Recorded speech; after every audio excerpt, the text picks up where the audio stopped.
How much of Order 66 will we get to see at the end of Season 7 of Clone Wars?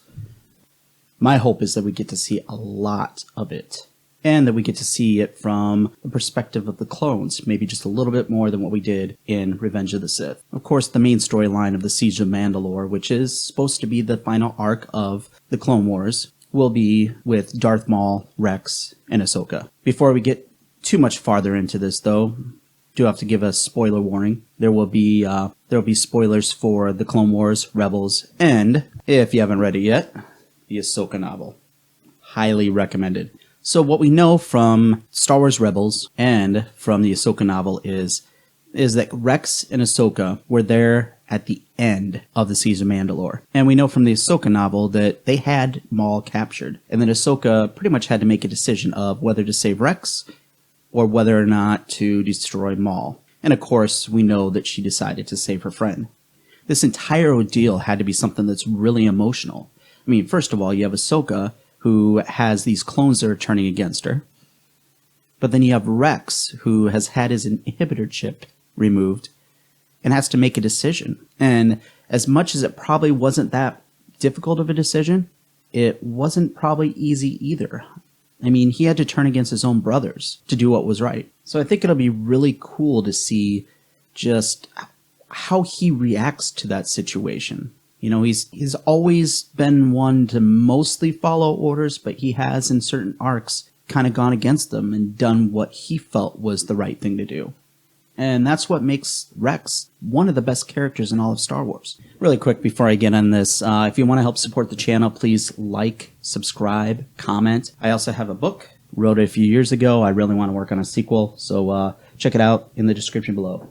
In Revenge of the Sith, when we see Order 66 take place, there really wasn't much focus on the interaction between the clones and the Jedi. And we got to see a little bit between Cody and Obi-Wan, and we got to see Cody betray him and try to kill him. We got to see a little bit more of Yoda at the end. Of course, he ends up not being killed. The other Jedi we see get killed, it really wasn't very emotional because we had seen them just a little bit here and there within the 2 movies before that. And so it just didn't really tug at the heartstrings. With the series finale, though, we have some great opportunities to see some more interaction between the clones and the Jedi that they kill. Now, they could definitely recreate in animated form some of the ones that we already saw die, and I'd be cool with that. I'm not against them doing that type of thing.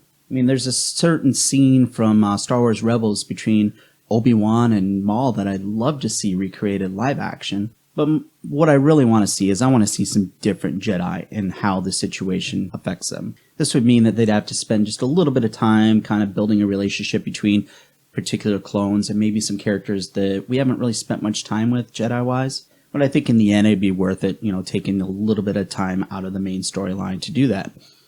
And where they could do that is there's supposed to be, I believe there's an arc probably in the middle that's going to be mostly clone-based. And then if they show those clones with a Jedi, maybe one that we've never even met, and then show in the end them having to kill that Jedi, that could be heartbreaking. We could also possibly see Padawan Caleb Dune, who ends up becoming Kanan Jarrus, and see his master getting gunned down by the clones. That'd be kind of cool to see that. There's also a couple other Jedi that we really didn't get to see, you know, what happened to them. You know, Shakti apparently was killed by Anakin, and they could show that. Luminara was taken captive. You know, we could kind of see why Palpatine decided, hey, kill everybody else, but keep her alive. Maybe we could find out why that happened. But more than anything, I really want to see it through the clones' eyes. Did some of them actually struggle to carry out the orders? I mean, in Revenge of the Sith, it seemed like they all just, bam, turned just like that, and there was no remorse. Look, I think the most emotional part of the entire season is going to be, well, probably 2 parts. It's going to be Anakin and Ahsoka saying goodbye to each other for the final time as Anakin and Ahsoka. And then also seeing Rex and Ahsoka react to the entire situation and have to fake their own deaths. So what do you think? Should they spend a good amount of time showing Order 66 to the eyes of the clones or even the characters that they've built within this series?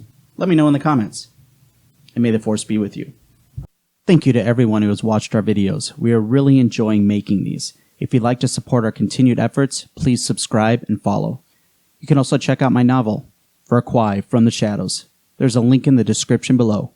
Have a great day, and may the Force be with you.